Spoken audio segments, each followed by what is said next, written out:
back. I'm back. I'm sure you've seen a lot of me today, but the next panel will be very good, and it won't be about me. I'm going to sit now because I'm the moderator too of this one, and of course, this is a session that I'm particularly keen because I feel is going to climax the entire event, because this is about taking the European Bauhaus and how do you make it, of course, just and equitable for everyone, but on a global scale. So the challenge gets bigger and bigger. And a little bit of housekeeping, of course. In this session, remember, we're going to have the Slido. We're going to have your QR code, which will show up here. There you go. That's the QR code that you need. You can send your comments, keywords, and if you do, I will make sure to use them and put them to our panelists. And this time we also have participation from the audience. So if you have any questions that you want to put to our panelists, then in the final 10 minutes, I promise I will shut up and we'll give you the mic, which may be welcome. So of course, let's go in with well, by alphabetical order, so there's no mystery to this. We have Sandrine Dixon, who of course is the president of the Club of Rome. You're based here in Brussels. We also have Neil Kaur, who is the Chief of Staff of the United Nations Human Settlements Program at the United Nations. Of course, particularly important, of course, very important in this context that we're going through right now with the global situation. We also have Sheila Patel, who is the founder director for Society for the Promotion of Area Resource Centers in India. And we also have Robert Piałkowski, who is the plenipotentiary of the Mayor for Culture of the city of Krakow, Poland. Pronouncing that word, I've been sweating while trying to prep for this. Oh, you did very well. But I did well, right? That's yes, perfect. Absolutely. And I know we have a presentation that, Sheila, you wanted to kick off because there's some pictures that you want to show in real life, the impact that a lot of this can have in the lives of people. So I'm going to, if you allow me, give the floor to you, and let's take a look and pay attention to the presentation that she's going to show us, because I hear you have some remarkable pictures that you want to share. I hope so. Thank you.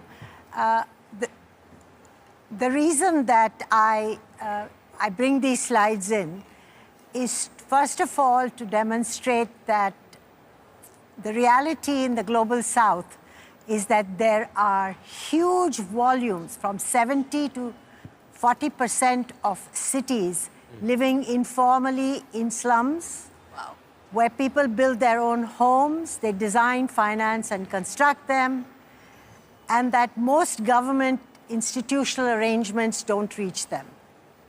Therefore, if we have to look at linking your aspirations for Bauhaus, you want to link to the aspiration of social justice for climate change, and you want to create a new architecture in which the local is king and queen, and that the global supports and assists this process, you have to start with the most difficult and the most vulnerable parts of the world, and those are informal settlements in the global south, who are very deeply connected to rural areas, to indigenous communities, all of whom were the locations from which they came into the city. And what we find in all these places is that there is no infrastructure, there are seas of garbage, people are living near waterways that are terrible for them and for the environment, and that for these poor people, there is no difference between an eviction that is done by their mayor and their city and climate change-linked disasters of wind and fire and water.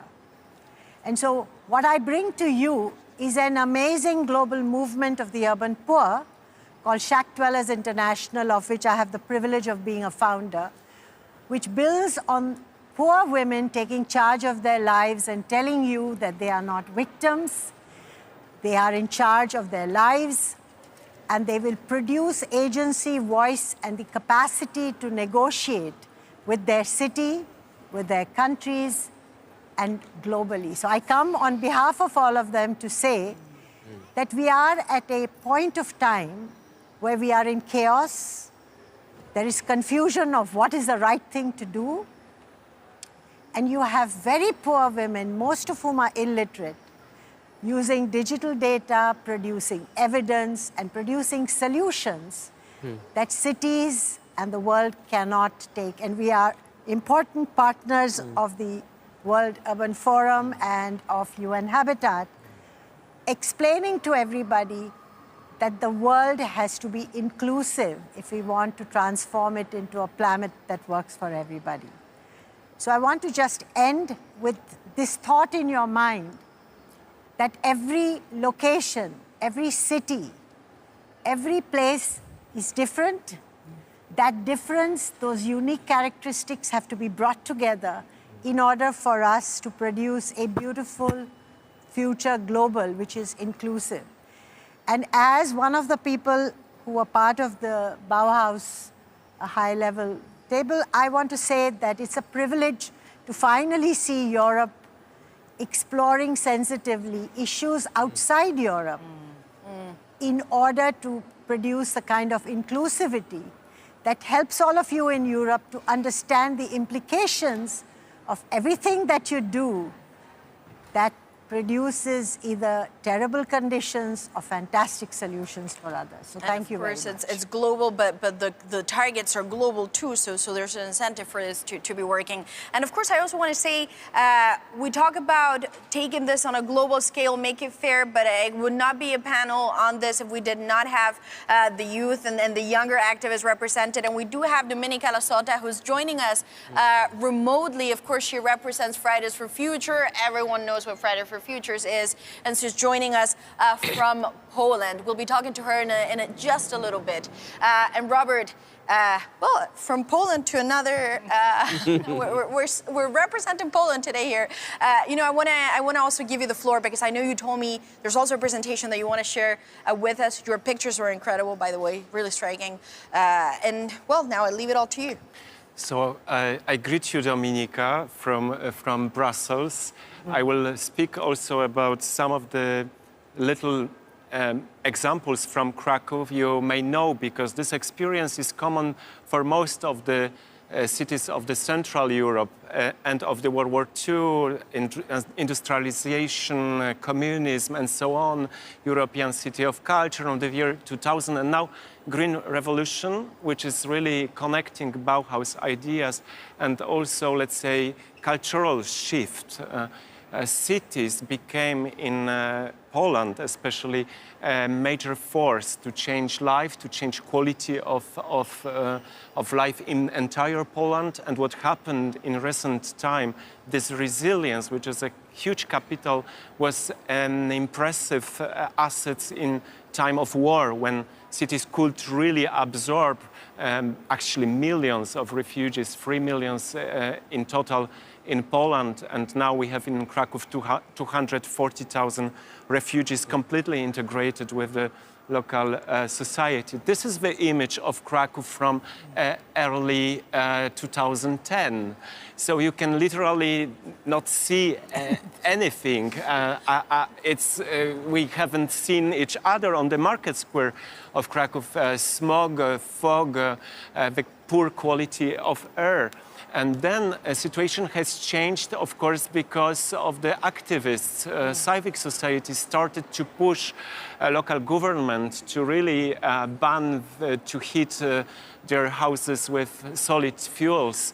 And that was the very first city in Poland, and influencing, and really we observe now this effect of spillover because quality of air and life such has changed. And then this green revolution, you can imagine that city spends 5% of its budget for culture and 5% for green revolution. So the idea is, of course, to keep green spaces within 15 minutes walk from houses, and to have parks everywhere in small areas, also pocket parks, just to give people this sense of belonging, just to rebuild also communities around green spaces. Retention. Can you imagine that this water comes from the roof of this big event arena, and this is it became now the most popular place in Krakow. Old quarry city purchased to create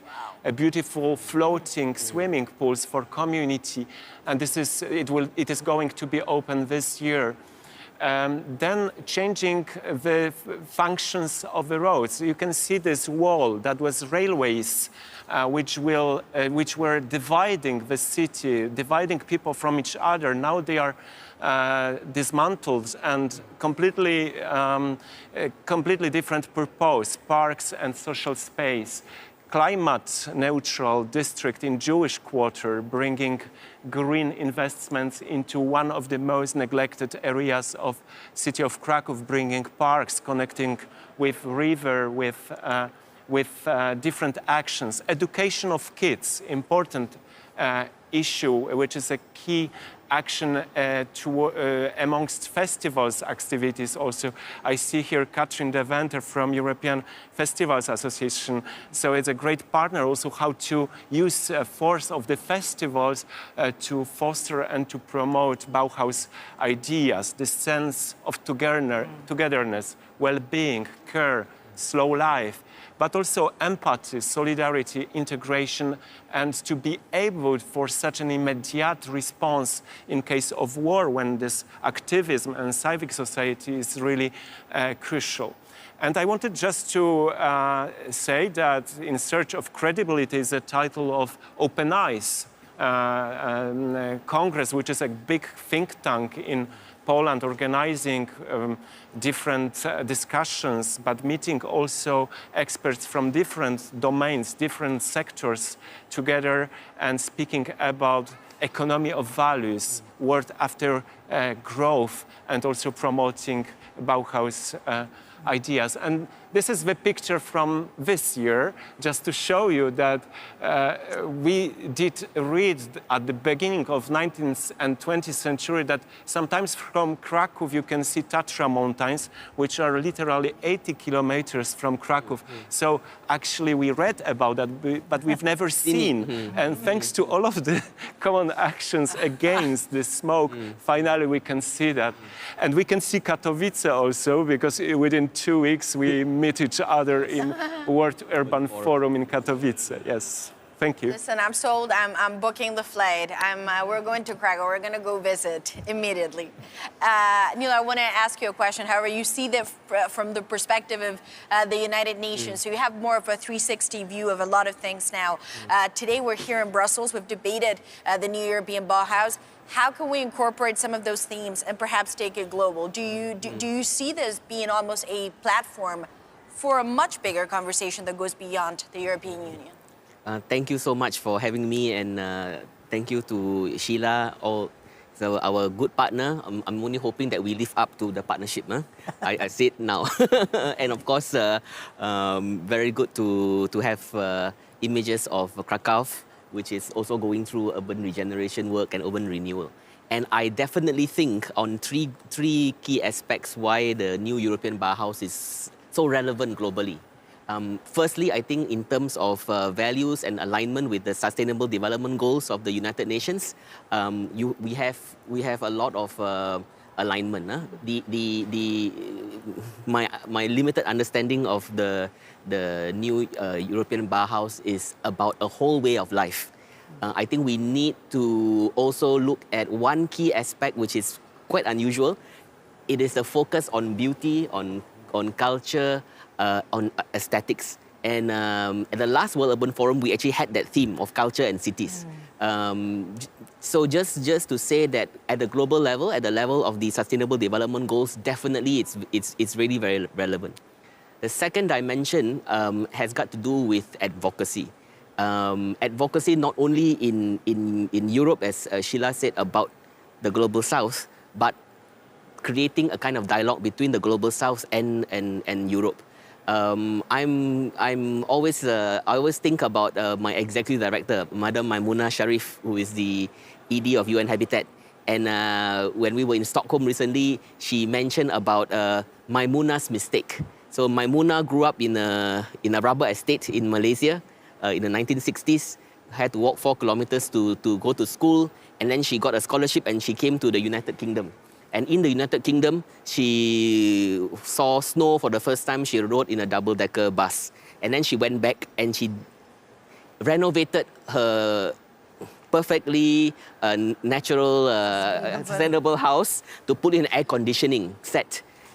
Whether you like it or not, Europe tends to set the trend for the rest of the world.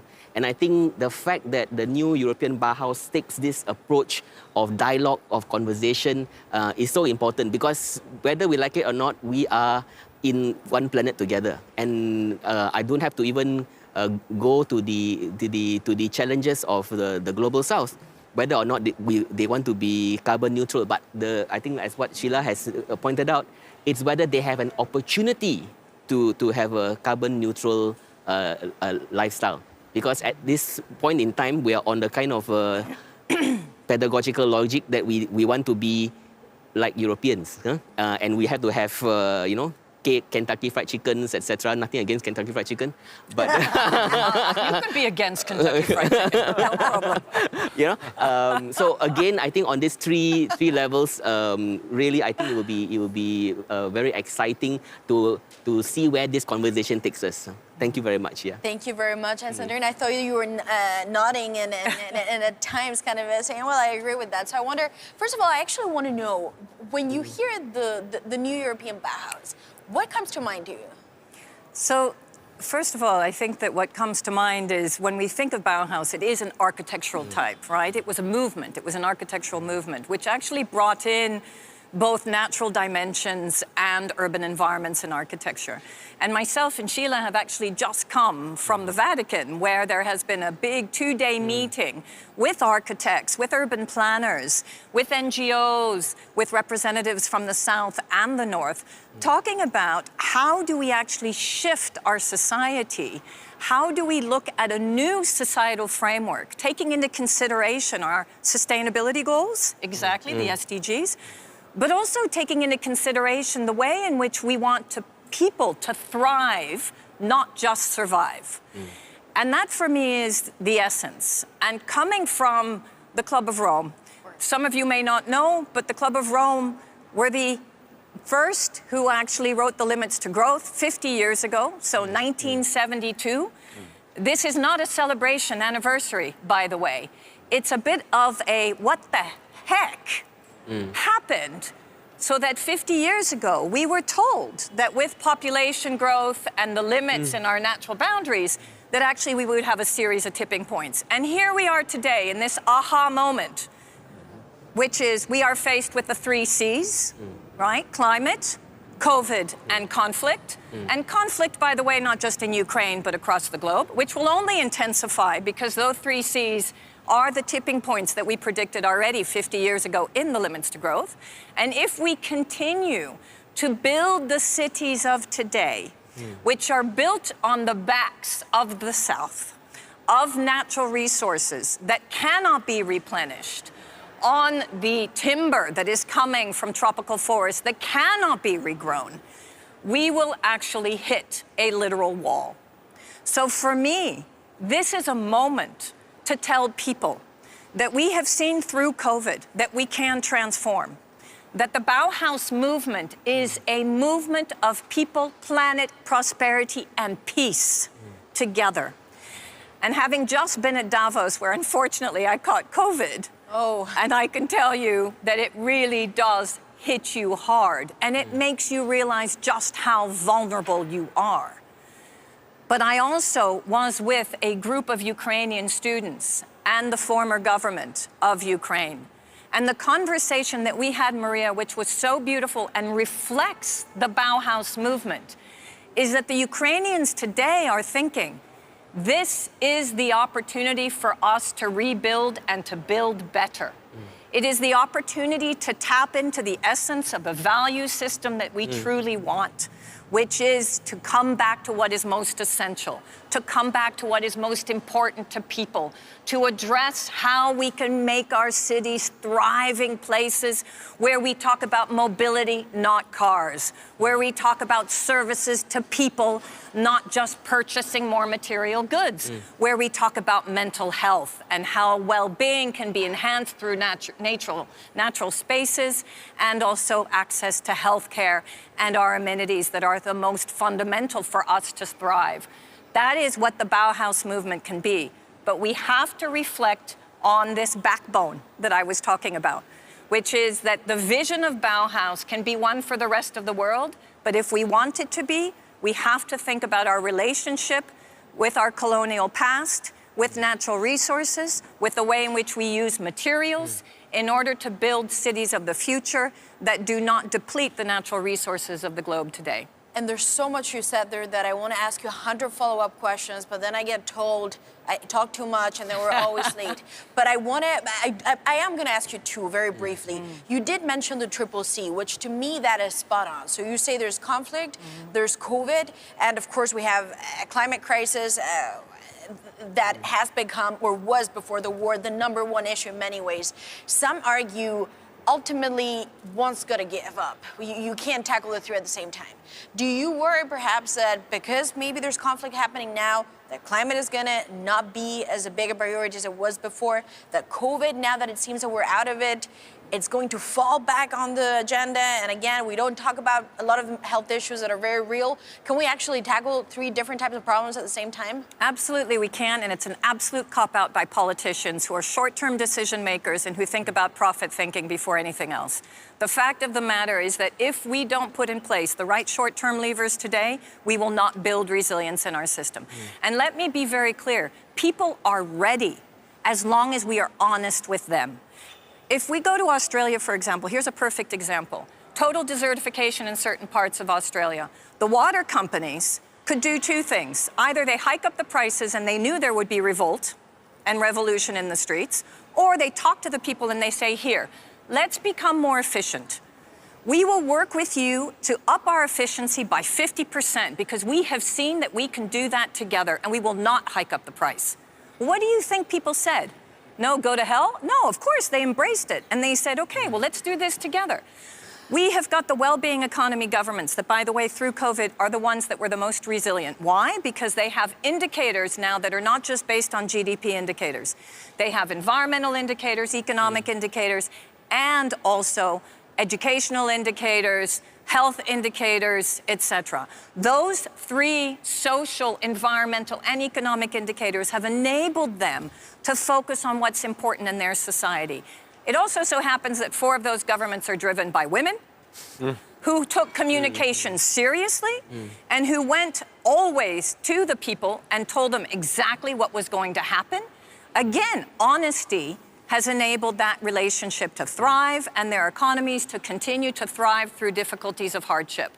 So I would just say we have no choice, but also we can be so much wiser.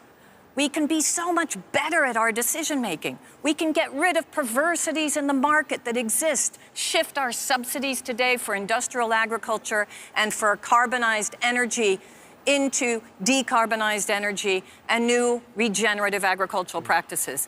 There's so many ways that we can be less wasteful across the board. Well, thanks for that. And of course, Dominika, I've not forgotten about you. And of course, we all know what Fridays for Future is. I mean, this was top of the news every Friday for the longest time. I want to ask you, first of all, if you could just tell us a little bit about your experience, what it means, and the kind of people that you work with and why you do it. And then also, too, how do you keep up momentum in this, in a moment where there's just so much going on at the same time? I am a climate justice activist from Poland. I hope you can hear me. Yes. It is a pleasure to address you today in that panel. I wish I could join you in person. However, since the beginning of the war in Ukraine, together with fellow activists from Ukraine and Poland, we have been speaking up and mobilizing people in many different places, trying to move those in power across Europe to stop the war in Ukraine. And that is why today I am joining you from the Bonn Climate Conference, one of our stops, where together with my friend Elias Eltkotli, an activist from Kharkiv, Ukraine, we have been demanding an end to the destruction initiated by the Russian state, but fueled by the European money and the fossil fuel deals that the European Union still holds with Putin. Ahead of the conference, I need to say that I struggled to put my thoughts about the new European Bauhaus into words. My head since months is filled with pictures of Ukrainian houses being bombed, of thousands of our neighbors fleeing from shelling, and of rockets hitting the places where so many of my friends has led their lives in peace and joy not so long ago. So kind of incapable of finding the adequate sentences, I tried doing my research, because this is what we do as students, right? Like, we do the research, we do the homework first. So I thought that maybe after reading the information about the project, the Bauhaus, I will find words that would make sense. So I went to the website and read that the new European Bauhaus brings citizens, experts, businesses, institutions together to reimagine sustainable living. The new European Bauhaus inspires a movement to facilitate and steer the transformation of our societies along three inseparable values: sustainability, aesthetics, and inclusion. Sustainability, aesthetics, and inclusion on one side, and the fossil fuel war and climate emergency fueled by political inaction on the other side. I still could not wrap my head around it, because I just couldn't understand really, and I still cannot understand, how can I speak about building a new world, a new Bauhaus, while other worlds of my friends, are being destroyed every single day by the fossil fuel industry and politicians who are complicit to that. We are gathered here to talk about the Bauhaus, to think beyond borders, to conceptualize a new world of beauty and sustainability. But what does it even mean if at the same time so many beautiful worlds are erased? If politicians give permission for the fossil fuel destruction, if the European Union itself allows for the world of my friends in Ukraine to be shattered, for their houses to be bombed, for their forests to be burned, and for the fruits of their soil to be stolen, the European Union sustains its dependency on the bloody Russian fossil fuels. The European Union allows for the beauty and aesthetics of Ukrainian towns and cities to be erased with the euros it keeps sending to Putin and with its complicity to his dictatorship. The European Union includes the interests of the Russian companies like Gazprom, Lukoil, Rosatom, and the European legislation like the taxonomy, which instead of amplifying the need for a just renewable energy revolution right now this summer, it opens doors for fuels which destroy our worlds. And so how can we move on to building anything new, a new reality, without acknowledging the wrongs of our current system? And this is what Fridays for Future is about. And actually now it's about the present, not the future. Because without speaking about the historical responsibility of the Western countries for the climate crisis, how can we speak about anything new? Without admitting that the colonization of Africa and other lands in the global south still continue up until today, with each investment into new fossil fuel projects that Europe seeks in countries like Uganda or Senegal, how can we speak about new economies, new cities, new life, new systems, if we still do everything and if our politicians still do everything to upkeep the highly exploitative economy that we have now? How can we as a community build anything new without a clear stop to the bad actions within that community? We must face the reality and be honest with each other. First, the climate crisis has never been worse, and its effect has hit millions of people around the world now. It's hitting it now. With each unprecedented hurricane, with each unprecedented heat wave, drought that takes away people's houses, stories, health, buildings, lives away from them. That's the first thing. The second, Europe, against all of those promises of no more war, which I heard so many times as a Polish young child, teenager at school, Europe is now witnessing a full-scale war in Ukraine and still sends money to the Russian dictator and his oligarchs, financing the tragedies that keep growing every day, and then saying, we stand with Ukraine and we're in solidarity. And third, politicians are still denying their responsibility for those crises and do not show adequate action to immediately and completely phase out fossil fuels, which are at the root of many of those crises. Instead, they prefer being friends with the fossil fuel companies and cannot imagine a world beyond that business as usual. So to finish off, I believe, or at least I hope, that people in this room, where you are sitting and where I wish I could be, have the willingness, and I'm sure have the power to turn things around, to embark on the pathway out of the current crises. But maybe instead of imagining a world that does not yet exist, instead of debating what a reality of sustainability, aesthetics, and inclusion could look like, we first secure the realities that are destroyed now. Acting towards the climate crisis and the war in Ukraine does not require complicated conferences. It does not require months of thinking and planning. It does not require nicely sounding names. It just requires action. It requires saying no to the never-ending addiction to profits, saying no to the fossil fuel companies and any of their new climate bombs, any of their new projects, saying no to the lobbyists who want to push through legislation that will give them more and more fossil fuel power. Let's stop, notice the full picture, hear and listen to the voices of the most affected people, which have not been included in those discussions for many, many decades, and direct our actions to secure the multiple worlds that are going extinct right now, at this very moment. Because maybe when we will notice, it will be at that moment that we will notice that another world is possible, but it has just been hidden from us for way too long. Well, Dominika, thank you so much for that. And I think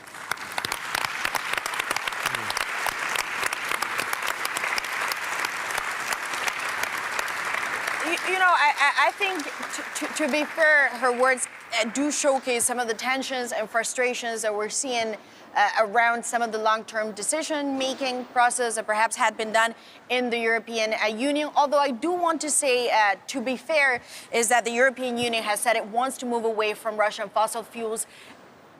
But the question here is just how fast and why was it so reliant in the first place? Also, some of these oligarchs are now sanctioned, personally sanctioned by the European Union. But the question is, maybe was it too late? Now, going back to a question that I think kind of connects everything that's been said, Sheila. You say that this is a global challenge. You showed those incredible pictures in India, but you do know that there's also the counter-argument to this is countries that say we make the efforts, we try to bring down emissions, we try to be less polluting, and a lot of that money, if we believe that we have to help some of the developing countries, is going to countries that are big polluters, that perhaps don't take it as serious. When you hear that argument, what's your counter-argument to that? So first of all, I am so truly grateful, Dominika, for your straight talk. Your generation has to stay with this because we have failed. My generation has failed.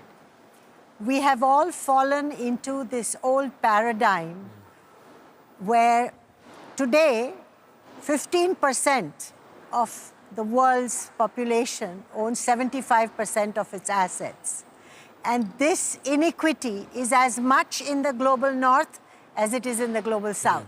So you have some global south in the north and some wealth from the global south, which is in the north, and they are all aligned. So you have politicians, businesses, all following what we inherited as colonial extractive processes and legitimated this.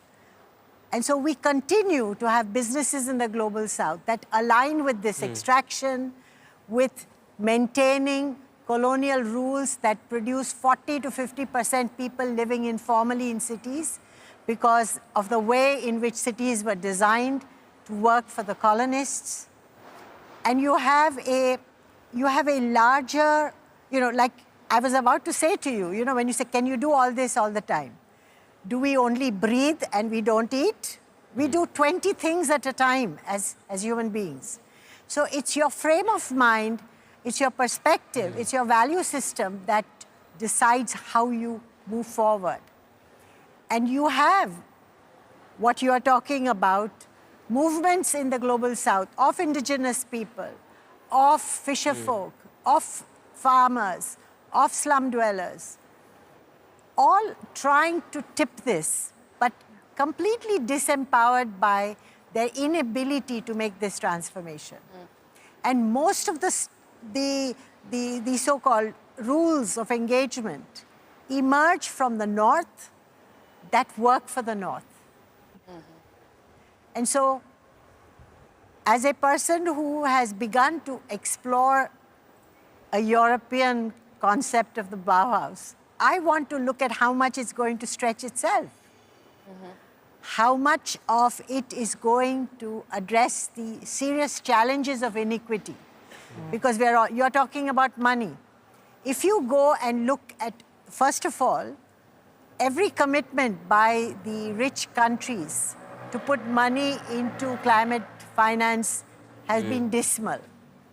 What is even worse is that development assistance is now trade-related. It is not support-related. And when you make it aid, it comes with a very strong demand and expectation that distorts the relationships of people on the ground whose lives you as European citizens aspire to change. We become projects. Our lives, which are generationally destroyed, are supposed to be transformed with a 3-year project. With monitoring mechanisms we don't understand. So you're not only talking about reversing things in many different ways, you're talking about a new architecture of engagement in which we have to develop new partnerships and new respect for the differences that we have with each other. And when you talk about fossil fuel and you talk about what we've decided, we've made fuel, we've made food, we've made everything into a commodity that is extracted to produce cheap lives. So today, Dominica, if actually your politicians agreed to stop the fuel coming from Russia, all of you as citizens have to understand the implication of that on your life today. And I wonder how many of you link that to this choice. Because all of us have been completely, we've been saturated with comfort situations. It's like Maimuna saying, I did an air conditioner in my house. So I'm just saying that it requires us to completely change our values. And I have learned this from those poor communities with whom I work. By the way, I work in India, but we're a network of 33 countries and 300 cities in Asia, Africa, and Latin America. And these women are migrants from different disasters, from different challenges who've come into the city. And if you look at the way they produce their neighborhoods, they produce the socialization for their children, it represents these values within the absolute scarce situations they have. So you have a lot to learn from this and respect this to bring them into this conversation as partners and not as some victim whose band-aid you're going to get with some little aid. The aid budget is dismally shameful. And I know you both are going yes, and you want to, of course, react to that. Let's go with Sandrine, and of course, I'll give you a turn to reply. Yeah, thank you. I wanted to react on Sheila's fabulous point, and in particular also point out the inequity issue, because I grew up in Palo Alto, Silicon Valley, and then I moved here. And I can tell you... Are you happy with the choice? I absolutely am. I'm Belgian by birth anyway. But just to make the point that I was in California when the first rationing started in the 70s. And actually, people adapted in the same way that we adapted during COVID. The problem was, we put in place the efficiency measures, we put in place the rationing during the Middle East oil crisis, and what happened? Everything went back to normal. It's the same thing with the Crimean crisis. We already had a Ukrainian gas issue 5 years ago across Europe. We knew 10 years ago with the climate and energy package that we needed to shift, but we didn't do it. So let me come back to the link now with Palo Alto. Inequity is not just in India.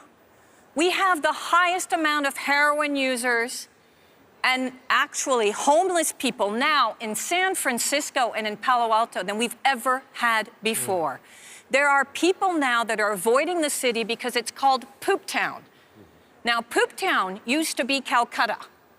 Now it's San Francisco. So you cannot tell me that today's economy is servicing people.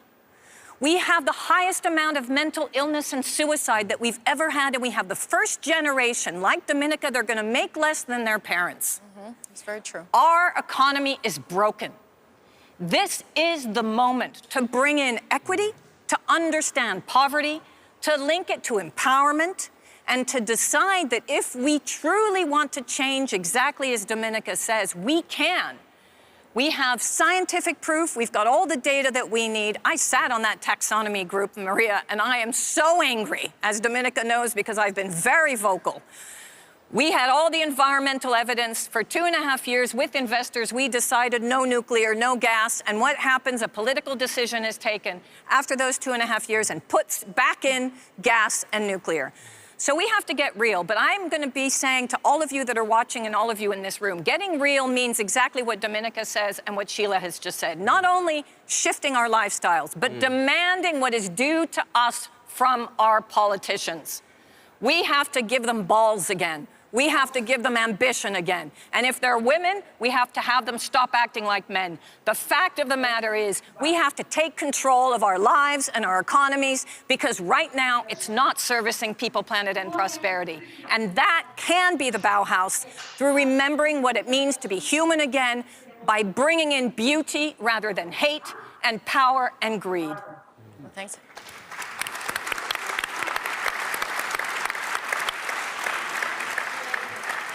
And also a reminder that if you want to ask questions, we will start doing this, and I will leave you entirely the floor because I've asked already too much, but also I feel like they want to say things. So we're going to give you the floor in just 1 second.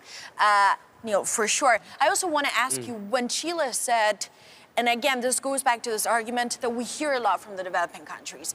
This is going to take an economic hit for us. We also have to pay for all this transition. We have to pay for everything. And it's going to countries that do not take pollution, that do not take emissions, or any of this serious. So why should we do it? And this is a political argument that you could argue is populism, but it does play well. So how do you, what do you respond to that? How do you counter that? Well, obviously, Dominica, thank you very much for waking us up. I think we really need such a wake-up call. Huh? And I'm in the UN, so there's a certain protocol that I have to keep up to, as you know. Speaking... You can't be as frank as I can. Yeah, it's okay. It's okay. We forgive you. We do. We forgive you. But I was an activist once, and I was the future once. No, but really to answer your question, and I think Sheila has put certain things into perspective. I think we need to understand that perspective, yeah? 10% of all global financing for the green funds, only 10% are for adaptation.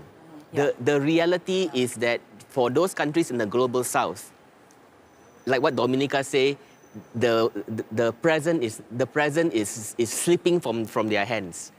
We don't have time to invest in various mitigation work, which is where the bulk of the financing is. Yeah, and as Sheila has also mentioned, going to the governments in the global south and then telling them, let's head for carbon neutrality. I don't think anyone will disagree. And I come from Malaysia, a developing country. But yet we did have in the COP, India in the very last moment step in and kind of water down the agreement. Yes. You have the Brazilians that at times, well, they bother to show up, other times they don't bother to show up.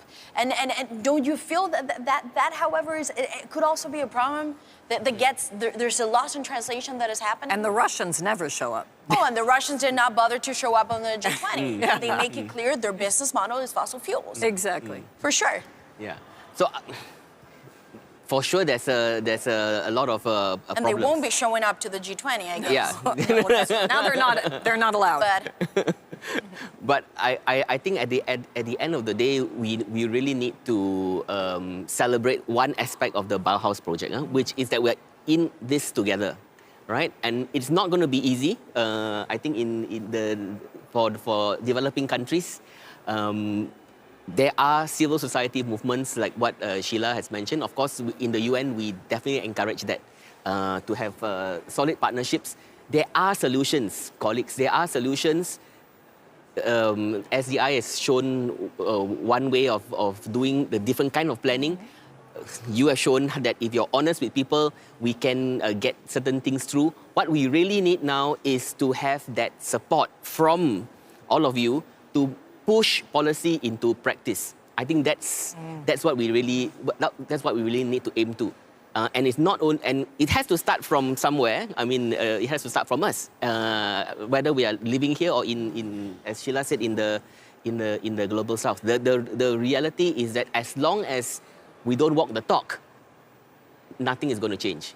Yeah. And just to remind everyone, the size of the budget of the United Nations in totality is less than Coca-Cola's annual budget, and we are supposed to solve the world's problems. Thank you very much.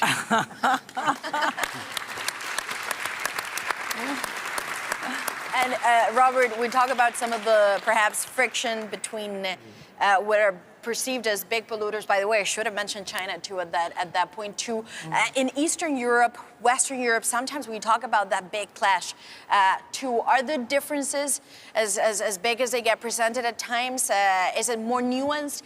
What is the state of play? Because perhaps I feel sometimes we fall in the parody too.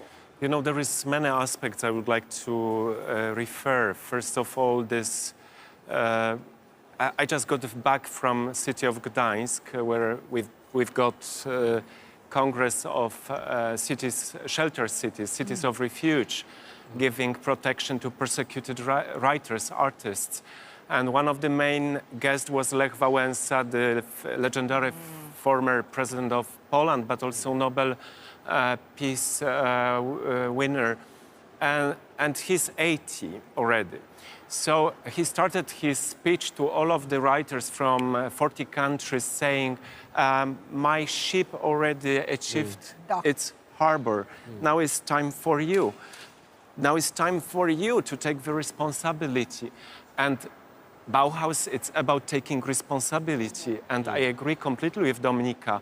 This is not about planning future reconstruction or how we will rebuild, because it's about heritage. It's about memory.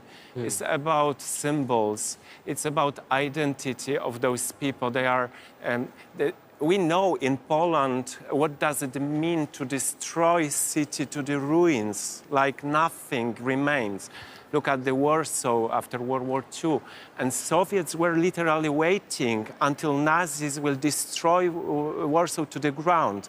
And what they did build just on the ruins, the copy of the palace, which is in the Moscow, the Palace of the Science and Art. We like this building very much. It's one of the symbols of Warsaw nowadays. But it's how it works. You destroy to build new symbols. It's about colonization through completely different aspects, forms. And we in Europe, we confuse sometimes freedom with consumption. We can travel, we can buy, so we are free. We have good clothes, we can use our iPhones. So whether Bauhaus will provide us new language to be more empathetic, to be more solidarian, that's the question. At least I think Bauhaus is a change of language and narratives of European Commission. And this is really very promising, because we should absolutely go to the natural need of people to tell the stories, to share emotions, to be empathetic. And Dominika switched completely the mood of our conversation, really putting straight on the table, we need to act. And Lech Wałęsa, who spoke to all of us in a very simple way, he's still worker in true sense, but he's an example that simple worker can take responsibility in his hands, and he can challenge the imperium of Soviet Union in that time. So yes, he already achieved his harbor, and now the time is now for all of us and also for the cities. Cities responded in a very fast way. Yes. Our government was reluctant 3-4 weeks. There is no measures until now. Now, of course, all of the United Nations system works. UNICEF gave money for holidays for kids. We have thousands of kids in Poland for their education. The fastest response were from activists, social movements. They went literally on the border and they responded immediately. And then from municipalities. Municipalities spent all of the reserves for crisis situations without asking, maybe we will have flood in 2 weeks, or we will have hurricanes or some other disasters. So that solidarity, that immediate response is needed from all of the cities, from all of the international federations, and there is no politics here. This is just, we don't need such a word Putin would like to have. This is not, we don't want to go back to the 19th century. So the future is where all of the states and cities are solidarian. And this is new approach we all need to promote. And to me, what I've noticed, and I'm sure the audience too, is that this was a conversation that was supposed to be about, of course, global fairness, equality, and we've spent so much time mentioning Ukraine either directly or the byproduct that this could lead. And it just shows you how this has completely turned everything upside down. And we haven't even talked about the food crisis. Yes. That is essentially going to happen, and we know will happen by the end of It's happening. The second biggest producer by the end of the year. It's already happening. And it's already affecting in essentially for sure. I mean, we see it already, anecdotal evidence from countries like Egypt and so on. Is there anyone from the audience that would like to put a question? We will give you a microphone and I won't put more questions. Is there anyone here that would like to? Don't be shy. Yeah? Do you want to? Oh, there's a question online. Oh, there's Slido. Are there questions on Slido, maybe? Yeah, there we go. There's a question online, and this is when I have to say I don't have my glasses, so I can't read. I can read it. But you're going to help me. Okay, no problem. Dominica, really impressive speech. Is this your question? Why don't you ask it then? No, it's an anonymous question. Yeah. I can see it in the... Why don't you just read this? You can, yeah, it's at the back. Okay, Oh, it's right here. Yeah. I'll read this question now, and then you can ask your question. So this is a question to you, Dominica, if you're still with us. It says, really impressive speech. Please tell us, how would you see the new European Bauhaus from an activist perspective? What have you done different? Or could have done differently. Good question. What? Yes. Well, I think first of all, as I was preparing the speech, I was scrolling through what any kind of research I could do, and I jumped into by accident a picture of Ursula von der Leyen, who is now visiting Kiev and speaking with President Zelensky. Today she is. Yes, indeed, exactly. And I was, We'll be here in an thinking, hour. like, how we can, how this new European Bauhaus, how does it relate to what's going on? Because for me, the war in Ukraine shifted absolutely everything. And I went back to the meeting we had with Ursula von der Leyen, actually, because as Fridays for Future, we met a few weeks ago, what seems to be an eternity now in the times of war. We met with her in March, and we've had an hour-long conversation with her. Me, a Ukrainian friend of mine, Arina Bilai, activist from Hungary, an activist from Germany. And we essentially said, if we are to be serious about what's going on right now with the climate crisis and with the war in Ukraine, we have to speak about fossil fuels. And she agreed with us. And she said, yes, this is definitely that you're right. You're right. It's about the dependency on the fossil fuels that makes us, it makes those ties to oligarchs, to dictatorships, not only to Russia, but to dictatorships around the world, to autocrats around the world, and that keeps us hostage within those crises. And she said, yes, it's the full embargo on Russian fossil fuels and a speed up to renewables, to a speed up and just transition is the answer to that if we are serious. And so I left that meeting feeling quite hopeful, okay, so the leader of the European Union, if that's what she tells me, then maybe there is hope. But then I see it's June. And we've been to the European Council Summit. We went with a whole bunch of activists from Ukraine, from Eastern Europe, from Germany, from Austria. We went there, we protested, we held actions because the oil embargo, not even speaking about the gas embargo, was under question whether it will happen. Now we then hear Roberta Metsola, who has been saying that, yes, a gas embargo will happen in early June. Now Roberta Metsola, even if we request the meetings with representatives, with politicians who are there to serve us, essentially, serve our society, she does not want to meet with us. And, we hear already in the European Parliament and across the European Union that member states have doubts whether we should have an oil embargo, whether we should, and not even speak about the gas embargo. And I bring this up to show that we are fed with so many beautiful concepts, with so many beautiful words, with so many beautiful promises.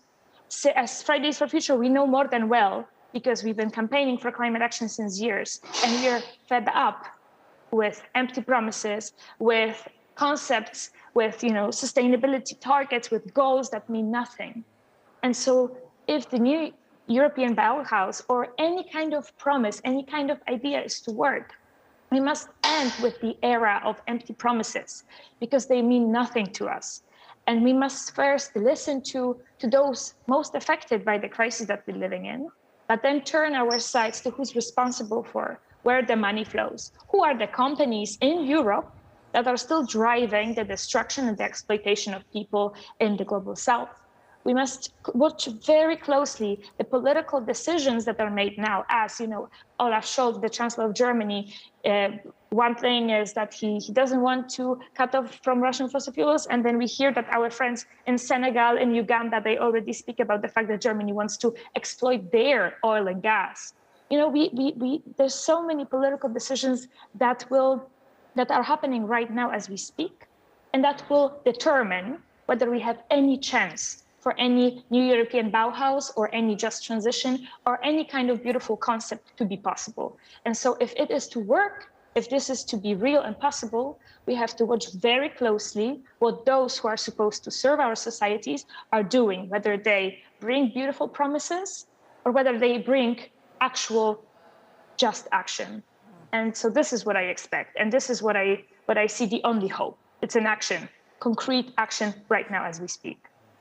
And I wonder, though, and this is where it gets complicated, though. When you say, or you mention a country like Germany, huge industrial economy, which of course has been behind targets on anything that's green for years, who you could argue became too dependent on gas and Russian oil because it was cheap, so then it was good business for everyone. But when you hear now what they say, well, there's an economic reality too, and you can't just unplug from an energy source to another overnight. That means that people could lose jobs. That means that sites go down. That means that our industry made in Germany is going to get a huge hit. I wonder, though, is there a fair argument to say it does need some time to adjust, which is exactly what they argue. Oil from now until the end of the year. Gas, let's take a breather. Do you wonder, however, or do you feel that they have a valid point when they say, I get it works on paper, but in real life, there's multiple dynamics that play out. How do you respond to that? Well, I think it's time for us to be honest that just transition to peaceful renewables and towards energy efficiency away from fossil fuels will not be easy. And it will not happen from one day to another. But this is also what we say, if this is to be just, we must not leave anyone behind and we must do it together. And so it will take time. But what happens, and this is the problem, that this argument that it will be hard and difficult and it will take time is used in order to excuse those in power from action. And what happens at the same time when this argument is used is that we hear about Chancellor of Germany meeting with the CEOs of different industries, of different companies, including fossil fuel companies. We hear about the fossil fuel companies reaching record profits in 2022. And so, I feel like people are still not prioritized. What is in power are big companies or big corporations who are right now on the pursuit to secure their profits as high as possible. And so we must, first of all, say no to what they are doing, say no to just to crazy profits that they are making at the moment as we speak, and which even the International Energy Agency is alarming us of. And we must prioritize people and be honest with them, and really pay attention that this summer it will be hard. We may not achieve a full phase out of Russian fossil fuels, but we must do everything we can to put people in Ukraine as a priority, and to put our people, to give them access to peaceful energy that's not stained with the blood of our friends and with any blood of any person around the world. So let's be honest. I think it starts with honesty, and I doubt whether those in power are honest with us. Okay, and well, thank you for that. And that was also summarized by the Italian Prime Minister, who said, do we want air conditioning or do we want to really deploy everything into this? I guess hard questions is no easy answer, but I do want to say we're reaching the end of our session. The head of the commission will be here, by the way, Ursula von der Leyen, in an hour's time.